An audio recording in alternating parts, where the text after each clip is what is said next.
Every town is a state of mind, a mood which, after only a short stay, communicates itself, spreads to us in an effluvium which impregnates us, which we absorb with the very air.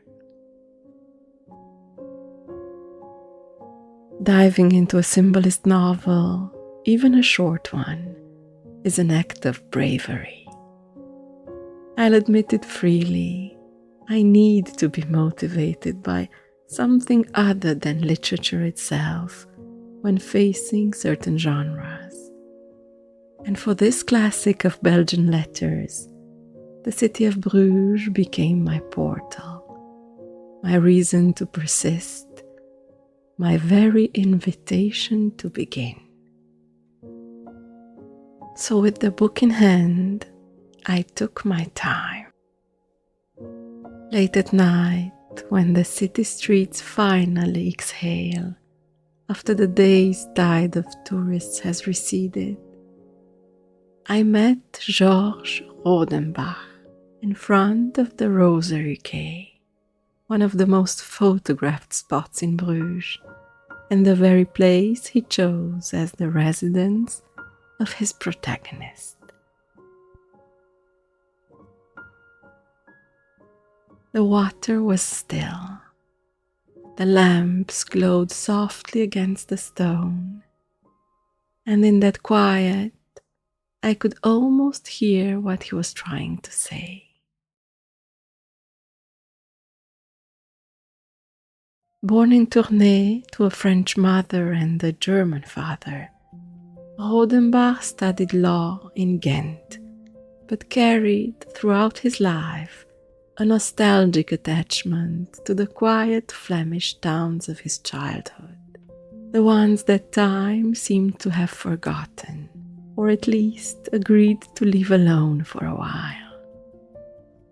His most notable work, this slender novel, Bruges-la-Morte, is considered the archetypal symbolist text, and as such, the plot itself is rather simple.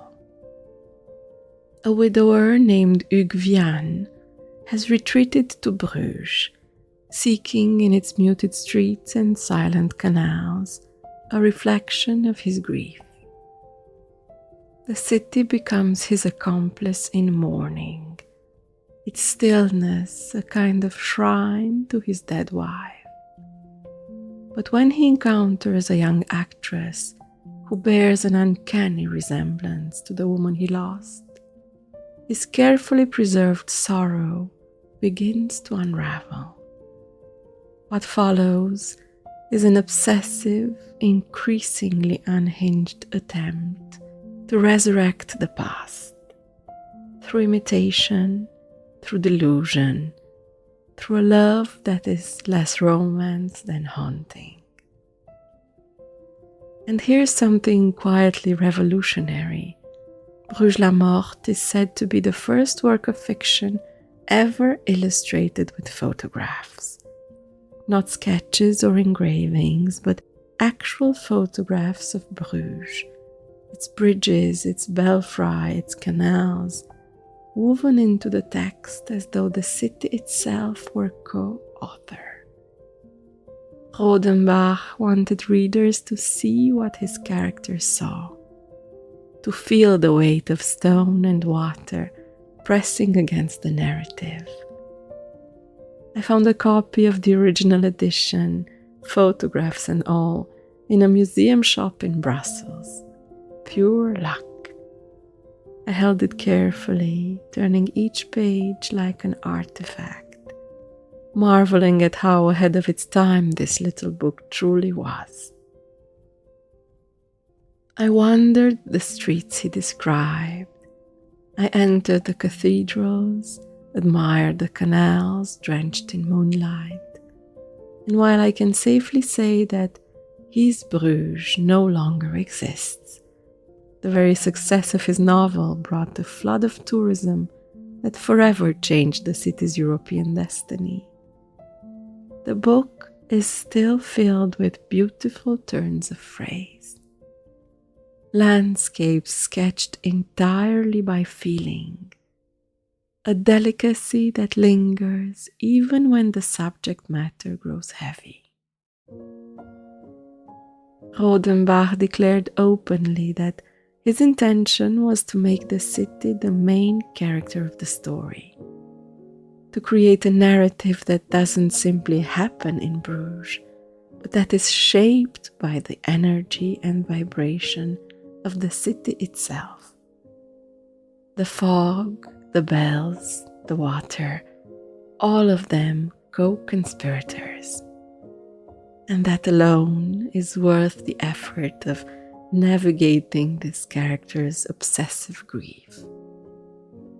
But the language is beautiful.